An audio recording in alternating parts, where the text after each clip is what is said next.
Hi, I'm Kelby Dover. And I'm Nick Arbuckle. We're Kid Politics, and you're listening to a coming of age. What's up, everyone? I'm Kira. And I'm Julia. Welcome or welcome back to a coming of age movie. This week, we're super excited to be joined by Kelby and Nick from pop duo Kid Politics. Thank you guys so much for coming on. We're stoked to be here. Thanks for having us. This is exciting. We're glad to be here chatting with you guys. Super excited. How are you guys doing? Oh, we're great. We're just vibing out here in Nashville today. Got a little iced coffee on today's Monday, right? Monday morning, yes. So we're vibing out here. Just trying to keep track of one of our songs is about to hit 2 million plays. So we're just kind of vibing out and celebrating that this morning. That's awesome. Crazy. It's blowing our minds. Which song? Milestone. It's a song called Lost in the Jungle. And yeah, it's the song that I think most people that we meet online say that they found our band through that song. And so it's literally, it's probably going to hit 2 million today. So we're vibing. That's awesome. Amazing. I'm glad that we caught you on a good day. Yes. So to start off, really general question, just for anyone who doesn't know, who is Kid Politics? How do you guys know each other? And yeah, take that. Yeah, it's a good question. Kid Politics, so is the two of us. So I'm Kelby, this is Nick, and yeah, we're a pop duo from Nashville, Tennessee.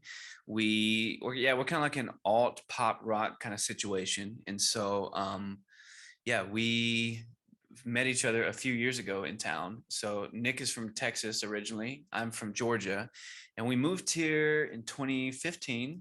And both moved to Nashville to do like the pop rock world, and met each other while we were writing songs and trying to tour in that side of it all. And it's been great ever since. That's great. Yeah. Sounds like a very successful move to Nashville, which is good. We both moved here from different places, didn't know each other before we moved here, but I don't know, as soon as we started playing together, I don't think, at least I speak for myself, but like, I've never played with a musician that I've kind of meshed with so well. And it just made so much sense to make this a duo. So yeah, it's been a dream to really be in a band with like your best friends, and so really do it with like the people you want to do it with is a dream come true. Yeah, and to add to that, when I first met Kelby, I just loved his songwriting and his vocal capabilities. He's one of the best singers in Nashville, if not the best. And so we started getting together, making music. He's a great producer as well, so he could make the songs really come to life. And then we'd go out and tour and play live shows here in Nashville and everywhere else, and really the ball moving with that. And things have just been on the up ever since. Well, it's great that you get along, like as friends, and you also have, like your styles go together, because I feel like it's rare to have that kind of relationship where you're able to just connect on every level instead of like, oh, we're great friends, but our music doesn't sound too good. So that's really great. Yeah, there is a lot of that I know of, like, I don't know. I think for us, it's been really cool to do this with the people we want to, and it's been working out so well. So it really is a dream come true. So yeah, we both came into this sharing the same vision of what we wanted as a band, as a sound, like what we sonically wanted everything to sound like. And we agreed upon this big, loud, anthemic, like bands like AJR, who else? One Republic, Imagine, like we're inspired a lot by 21 Pilots as well. Walk the Moon, Young the Giant, so really, like, I don't know. I know we're not top 40, but we're so inspired by like this top 40, like pop indie rock kind of high sounds. Energy, yeah. And a lot of it is so based around the live show, which is what made us love working together so much, is we both kind of find our home on the stage, and we kind of come alive there. And so we a lot of when we're producing, it leads to the stage for us, because I think some of our favorite moments ever growing up have been at concerts that we've been to, and whether we're in the audience or we're on the stage. And so I don't know, when we're producing and writing, we're constantly asking the questions. We have a few filters that we run it through. We're always asking, like, would 20,000 people stand in the pouring rain to sing this because they love the song so much? Would it be on the radio, and would people want to listen to, like, stream it over and over? Like, is it that catchy, I don't know this, but there's something about creating a moment with a group of people in a room that you just can't replicate in any other way. And so a lot of our songs are designed to kind of make the listener on Spotify or Apple Music, wherever you listen to us, ask the question, I wonder what these guys sound like live, because I bet it's dope. And then they come see you live. And then they see us live, hopefully. So, but that's the vibe of who we are. We're a very, like, positive minded pop band who has a killer live show. And yeah, we're just thankful to be here and able to do it for a living here in Nashville. Great. And your unofficial slogan is "People should be nice," and I feel like you just kind of sum that up. But what does that mean to you, and how are you able to promote that through your music? Yeah. People should be nice is a special, we call it our mantra for sure. So when the band name was being decided, first of all, coming up with a band name It's brutal. it's the worst thing a human can do. So is coming up with a podcast name, I'll tell you that. Oh my gosh. Love the name of your podcast, though. Thank you. I was geeking out over it because I'm a big fan of, like, John Hughes films and Richard Linklater and all of those, and just I know. I need Julia to watch more of those. I want to talk about them so badly. Well, he can get on it with you. Yeah. Yes. Just Nick can get on another day and y'all just talk about love.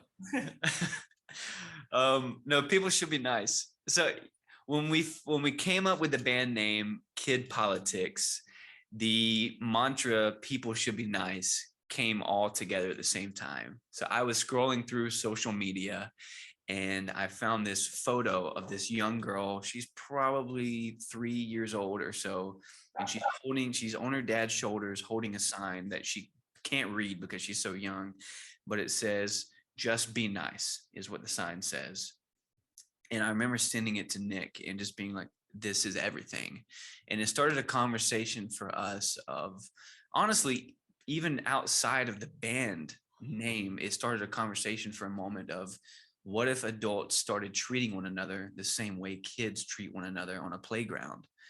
Which is like, you don't care what color your skin is. You don't care how much money is in your bank account. You don't care how bruised up your knees and elbows are. You don't care who you love. You don't care your past. You just want to play on the swings together. You want to push each other down the slide. And what if adults thought about each other the same way? It would change everything. It would, I don't know, it would literally change the world. People should be nice, which led to Kid Politics. Interesting. Adults thinking through the politics, if you will, quote unquote, of kids. So that's been a big thing for us. Of, I don't know, we've kind of made some decisions where we've said, if we get to the end of our days as a band, as humans, we don't want to have just put out catchy pop songs that are 3.5 minutes long. That would it'd be cool that we can, people make livings at that, and that's awesome. But what if we were able to go one step further and, like, put out dope pop music, but have something to say at the same time? And so as we're touring, we're just really kind of launching People Should Be Nice alongside Kid Politics.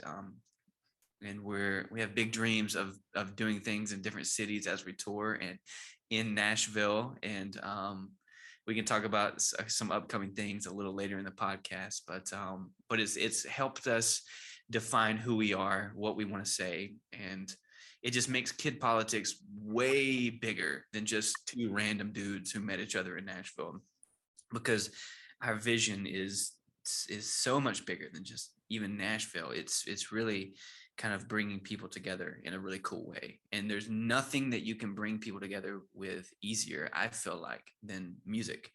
And so it all kind of comes together just like that. Kid Politics, People Should Be Nice. It's so simple. Yeah. I like that a lot. Yeah, me too. And since, this since Kid Politics is so much more than just like a pop duo, like you were saying, it's not just the music, it's really the whole vision, the whole message. Have you run into any kind of unique challenges while you were pursuing your career, maybe in staying true to what you wanted it to be, or just like, basic music industry issues? Yeah, I mean, naturally, yeah, and it's a good question. Living in Nashville and pursuing the music industry, especially in 2022 right now, but even when we kind of started the band a few years ago, like we got used to the word no a lot, over and over. We've had really high moments where we thought we were about to go tour the world and be, living the life we had always dreamed of. And then the next day you get dropped from everything and you question whether or not this is going to work out. And then you make a decision together to keep pushing through. And here we are now. We have our first record deal ever. We're looking at some really cool things coming up. And yeah, so we've definitely seen some heartbreak. We've definitely seen some moments where we almost gave up a million times, especially over COVID times. Like being, we literally had some stuff booked around the world where we were about to go play like the biggest college festival in India. We were booking flights to Australia, and we have a massive fan base in Russia right now as well. And so we were booking stuff there. We were looking at clubs in the UK. I mean, we had some stuff booked with the label that we were about to go make happen. And then literally all of this got canceled. And so we've had to relearn how to be musicians since 2020. And I say how to be musicians, how to be a band who isn't touring, because like I said, one of our biggest things is our live show. And so when that is stripped away from you as a band, where do you go? What do you do? And enter TikTok. And so plug to go follow us on TikTok, Kid Politics Official. Go follow the boys. But we are hustling and trying to make that happen as well. But yeah, booking shows right now. And yeah, a million hurdles with being a band coming out of Nashville, especially a pop band in Nashville. It's country music city, and kind of having to put our foot in the ground to define who is Kid Politics, put the flag in the ground. Who are we in a city that isn't necessarily known for pop music, which can be a really cool thing for us. So you mentioned that, since 2020, there's been lots of obstacles you faced, and you said that you guys have kind of made the decision to come together and just keep pushing through that. So is there anything specifically that inspires you to continue to write music through these tough times? Well, I think initially, if you're going to like make a career out of being a musician and being in bands, like you have to be an absolute risk taker. You have to just live for your passion, like every moment of every day. So the highs are super high and joyful and everybody's so pumped. Then the next day or the next month, the lows just come crashing down. But you still wake up every morning thinking, this is what I love to do. I'm going to make this happen, right? And I mean, Kelby was kind of alluding to it earlier, but we signed our first record deal a month before COVID. We signed it the February before March shutdowns. And so we got a huge celebration. Oh my gosh, the biggest thing ever. We've been, practicing, preparing, pouring our passions out, and then it all comes crashing down. And but you just it's what you do. It's what you love. There's no way you're going to stop us from doing it ever. I don't know if that answered your question. I don't remember what it was, but we love it. We're not going to ever stop. Well, to tag on that, it's really weird to be a musician because on paper, it doesn't make sense at all today. Like, I don't even know what the chances are of actually, and when I say making it, I'm not saying become like the next Justin Bieber. I'm just saying make a living at it. Like very low statistics to even do that. So you kind of have to be a little crazy. And luckily, I think we're just crazy enough to keep this thing and keep the faith, because literally it's just waking up and I don't know how to do anything else. I don't know how to not be an artist. And yeah, that's a lot of what drives me. Is this is what I do. I sing, I write songs, and I don't know how to do anything else. I'm not as passionate about anything else. And so here we are. I love that answer. I think it perfectly sums up. Like, it's not like you have to keep going. Like, you have to find a way to keep going. That's just your life. Like, you're gonna keep going because this is who you are. Right. Yeah. And I know you were saying, COVID obviously slowed you guys down a lot and canceled a bunch of things, but were there any positive aspects of it? Like, did it give you a new mindset or a new I feel like we all have to look at COVID in some kind of positive way. Was there anything that good that came out of it, basically? I would answer that question with yes. For sure, some positive things came out of it, because you have to look at yourself in the mirror differently after a lot of after all of those shutdowns and being told that everything was canceled. You look at yourself and you have to ask the question, is this worth it to continue? Because like I said, it doesn't, being an artist right this moment in history is it probably doesn't make sense on paper more than any other time in history. And you have to make the conscious decision that this is who I am, this is what I'm going to continue to do. And so the good thing about COVID for us is it made us kind of plant our feet a little harder in who we are, in our songs, believe in ourselves, believe in this record, believe in our label, and keep pushing forward. Honestly, in some ways, keep pushing harder, because now you have to work through a little bit more noise to be heard. That was really good. So earlier you said that the two of you were kind of like the perfect duo. It's perfect. It's exactly what your band needs. If there was anything that you could add to that, is there any artist you would like to collab with one day for a song or an album? That's a good question. I feel like this is the part in interviews where I would want to say like, oh, let's take a break and let me think for 30 seconds. Well, obviously, what's hot right now as a collab is Travis Barker. We would definitely love to have some Blink 182 chops behind our production. AKA Tattoo Man. Exactly. He's just one of the Kardashians, apparently. Yeah, that's the vibe.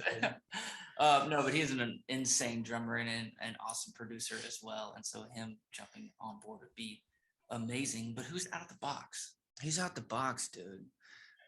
We have a couple.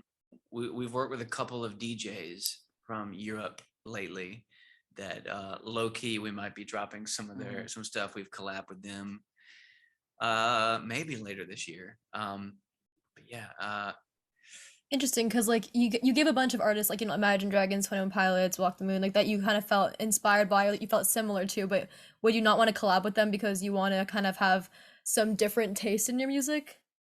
well, of course I want to collab with Imagine Dragons. Love to collab with 21 Pilots. Yeah, for sure. I'd love to. I think some bucket list things would be like Ryan Tedder from One Republic. I kind of learned to sing with him in the car. Him and like Adam Levine from Maroon 5. Like, I feel like that's where I kind of got my vocal chops, was just singing their songs in the car and being like, oh, I literally remember a moment I was like, I didn't know I could sing that high. And then people liked that when I sung that high, was when I was just singing along with One Republic records. So he's a monstrous writer, producer. I'd love to work with him. I got one out of the box. I know. Silk Sonic. I love what they're doing right now with Anderson .Paak and Bruno Mars, and they kind of just sit back and chill and vibe. And our music is the exact opposite. It's very much like in your face, noisy, exciting, anthemic pop rock. So if we could just kind of sit back, groove a little bit, chill, make some nice songs like that, that would be a perfect match. I thought you were going to say you just want to come up with bass grooves with Sting. I do want to come up with it. Sting is like his dude. Yeah. And it makes total sense. Let's go. We actually cover a Police song live sometimes, which is awesome. And it's just like, I just know Nick is coming alive. Yeah. And the crowd knows it, except for like our parents, because it came out in like the 80s. So. Lovely. Okay, so can you kind of walk us through the creative process of writing and producing a song? Just sum it up the best you can. Yeah, every song comes out and starts totally different, I feel like. Because a lot of times, because I'm a singer, a lot of times it'll start with just like a random melody. So I'll just be sitting at the piano or something, and I'll just Every day there's a dirty party.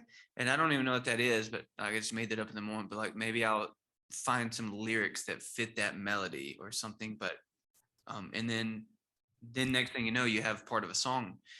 Um, but sometimes as well, like a lot of songs that we're looking to release soon and have been released lately have just come from real life experiences where we're either in a kind of a weird dark place or we're like in a really happy place and we're just trying to be honest. So sometimes they'll come from journaling and some key phrases will stick out and it's like, okay, those are being underlined. And it's just like a simple little statement. Um, what if we uh like Straight to the Top, for example, was a song written because we wanted to be able to say honestly first to ourselves, like, even though we've been beaten up, I believe that we're going to go straight to the top. And so straight to the top doesn't always mean to the top 40 charts, but it just means that we're going to, stand over what's coming at us. And we love to work out. I'm a runner. You do rowing and a lot of working out. And so like being able to write things that fit on like workout playlists and stuff like that is fun. Because sometimes I'll challenge myself to write a song that fits a playlist. So we have a song called Cool About It, for example. And when that song was written, I was trying to challenge myself to write a song that would fit. I can't remember what playlist, but some Spotify playlist. And Cool About It wasn't even going to be a Kid Politics song at first, but it was just a challenge for myself to write something that felt a certain way. But it was some of the most honest lyrics I'd ever written, and it just made sense for us to drop it as our music. Yeah, and then then because we both are music majors in college, so we both love to get nerdy behind a piano and talk about chords and progressions and how the song should go. So we're writing the songs and we're passionate about producing them ourselves as well, or at least being a part of that process. So a lot of times the song is being written a bit as we're in the studio finishing the track and stuff. And so we're building the drums, we're building the pianos and all the synths and stuff as the song is being finished. And yeah.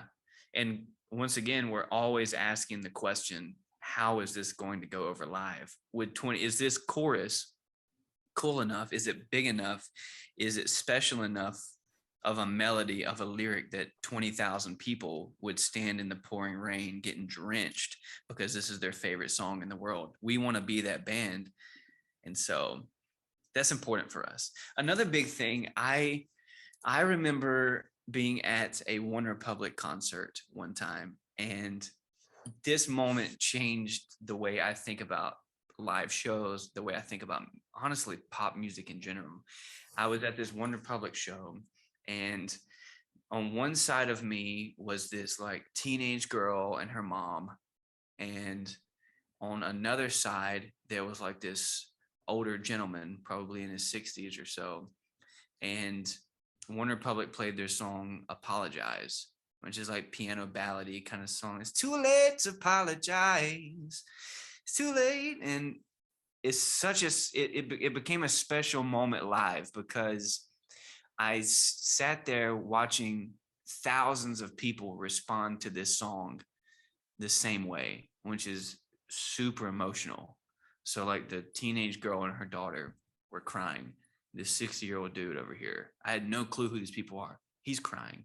And I realized music creates moments for people.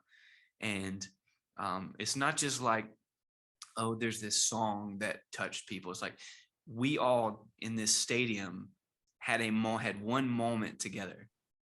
And I want to be the artist. And this is why Nick and I love working together so well, because he's the same way. We want to be the artist who helps create those moments for people. I want to write songs that when people first get their driver's license and they get to turn on whatever music they want to listen to in the car, I want to be the artist that they're turning up that song to, and they're creating memories that they'll remember for the rest of their life driving down the highway. And Actually, a very interesting story, really quickly. So yeah. I told my boyfriend about this interview, and like we planned it a while ago, so we've been listening to some of the songs since. And literally, like I think like on Friday, we were listening to "Why Can't It Be Us," like driving through town, and it was and like dancing in the car, and it was one of those moments. So you succeeded. That's amazing. Well, that's why I don't know. Songs can be moments. Songs can, and when I say that, I mean like songs can be moments that you will remember for the rest of your life. Whether it's that moment right there or your car, and you'll remember that forever. Um, and you'll remember live shows that you've been to where maybe the artist says something beforehand, or it's just the way that the music hits you in a live environment differently than it did when it's just playing on the radio in your car. But it makes you feel things that you can't experience any other way. It's kind of like they say, like, oh, you smell a scent and it brings you back to like your grandma's cookies when you were 8 years old. I don't know. Like songs can do that too. I've been actually going back through on TikTok and doing a series where I'm just playing songs that I grew up singing in the car. And as I'm going through and finding these songs, it reminds me of moments when I was by myself driving in my Jeep when I was in high school, my first car, uh, being able to choose the songs I wanted to listen to. And I had moments by myself, whether I was like just, rolled the windows down and mosquitoes were hitting me in the face and I'm just screaming these songs at the top of my lungs, having a blast. Or my girlfriend just broke up with me in high school and I'm sitting there crying to myself, listening to some sappy song. But those moments I will cherish forever. And I am just thankful that it's so easy to just sit at a piano and make those moments. And luckily, people all around the world are listening to our music and give us that opportunity every day. And going off of that, listening to your music, you have an album coming out very, very soon. Congratulations. Yes. What can you tell us about that? The album is called People Should Be Nice, cleverly titled. It's coming back. There's 12 songs 12 on that sucker. songs. A few have already been released that you can check out now on all your streaming platforms. But we're just, super excited to get these songs out in the real world, and we put a lot of blood, sweat, and tears into creating them. Long, late nights, early mornings, set aside large chunks of time from our life to create these songs. And we're so excited to launch them out to the world in just a couple weeks. Yeah, it comes out on May 20th. May 20th. Yep. So put it in your calendar, draw a big circle around it, and stream Kid Politics People Should Be Nice album. It's gonna be our first album. That is super exciting. What has there been 2 EPs? 2 EPs. Well, one EP, One and EP. just some singles, right? And some singles, yeah. That's true. That is super exciting, and super exciting for all your listeners and all your fans. It's a dream when you become an artist and you're like, I'm gonna put out songs, and some of like your favorite music is on albums. Like, you always dream of putting an album together, and then for your record label to say, boys, it's time to put their album out, was a massive day for us. So all these songs we wrote and produced, there were too many trips, literally making coffee at 11 p.m. sometimes, knowing you're not going to go to bed until probably 4 a.m. because you got to figure out how to do this stuff. It must be so great to like be so passionate about something and then to finally see it like come and being able to share it with the world. Absolutely. And also like releasing a large chunk of songs at one time. 12, and especially in this age of, streaming music where things are on playlists and people are making their own playlists and dropping songs from here and there and all making this perfect montage, to be able to deliver our perfect montage of our collection of songs that we're bringing to the table is super special. And we're happy that the label believes in that type of music release still.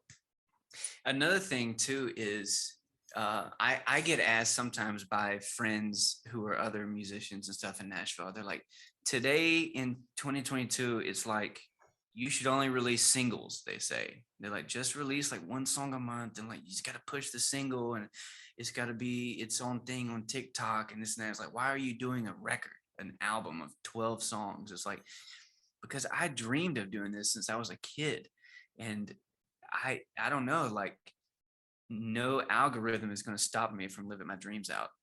And so it's just, I don't know why I wouldn't do it. The record is done. It's in the Dropbox folder. We've been given the green light, and I am going to be partying like crazy that night. That is awesome. Well, The well, first Kid Politics full length record. It's crazy. Not many people get to say that. And we, so. that is awesome. Congratulations. Thank you. And what is one fan experience that sticks out that you kind of will remember for your whole career? What the one that we'll remember for our entire career is we have when we first started getting a lot of international recognition, we have a ton of fans in Russia, in like Moscow, and we probably in 2021, yeah, we received through the mail a it was like a literally a nesting doll, if you know what those are. It's one of those things. She had this fan, her name's Arena. She's amazing. She's been a listener for a while now, and she literally hand painted this like Russian nesting doll with all of our song titles, and drew Nick and I on the doll in different ways. And I don't know, it sits on my it sits on my studio desk all the time. And yeah, that moment of realizing, holy cow, like it's not just cool our music is available on everybody's phones in the world. It's our music is available on everyone's phones in the world.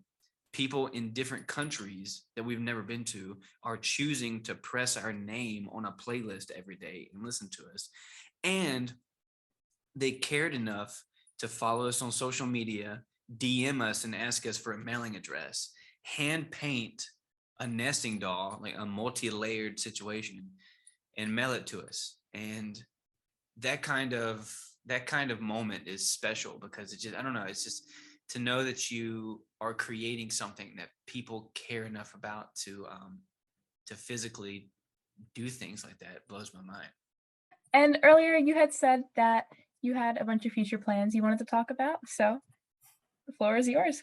Floor is ours. Well, the big thing right now is we are dropping this record titled People Should Be Nice on May 20th, 2022. And it is a dream come true. It is songs that we have spent countless hours working on. Every sound on the record we have stressed about. We have, I don't know, we care about this so much. And the idea of the record is that we want this message of people should be nice to be so central to who Kid Politics is. You know, what if adults treated one another the same way that kids did on a playground? It doesn't matter who you are. We just want to treat one another equally and fairly is the idea of naming it People Should Be Nice. And it is, it has a lot of songs on it that we really believe in, that we cannot wait to play live. We can't wait to tour. We have some more tour announcements that we're finalizing soon that we can't announce yet, but those are exciting as well. But yeah, May 20th, mark the calendar. Biggest record of the year. New Artist of the Year Grammys coming up. I don't know. I'm kidding. But Come to the East Coast on tour and we will be there. We will be there. Where are you guys at? We're from the East Coast, like Northeast. Heard. Okay. Yeah. So coming. Bro. Yeah, we gotta get there. And lastly, do you have any advice for anyone entering the music industry or just starting off, doesn't really know what to do? What do you think, bro? I would say that just practice, hone your skill, fall in love with your instrument, with the dedication that's required, keep singing and start writing songs early. Even if you play saxophone, like melodies, sing some, learn that skill, because that's one of like the easiest, most organic ways to kind of get how you feel out is to sing. But just fall in love with it and keep pushing and find others that you can create with, because that makes everything so much more fun. And then just keep chasing open doors. And if the door's not open, push it open. But yeah, fall in love with your instrument, fall in love with the craft, and study it too. There's so many resources online and so many other artists you can listen to and try to recreate and then put your own spin on it. Great. Well, thank you guys so much for coming on. We had such a great time. Thank you for Absolutely. having us. Of course. And if anyone listening wants to follow you on social media or listen to your music, where can they do that? You can find us on Instagram and TikTok. We are Kid Politics Official, and you can go to our website and kind of find everything going on right now at kidpoliticsofficial.com. It's kind of our hub there. So, and we have a Discord server as well that we love to hang out with our people.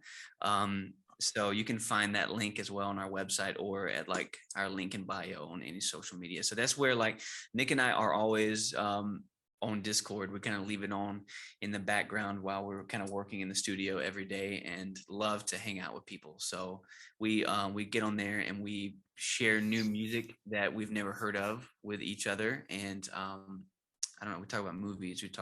I get to share pictures of my dog that at least make me laugh. And yeah, it's a really cool place. So come hang on social media as well. That's us. And to anybody listening at home, if you enjoyed this episode, please make sure to follow us on our social medias. Our Instagram and TikTok is at acoam.podcast, and our Twitter is at acoam_podcast. You can follow us there to keep up and hear about more awesome guests like Kid Politics. And as always, thank you guys so much for tuning in, and we'll see you next week on a coming of age movie.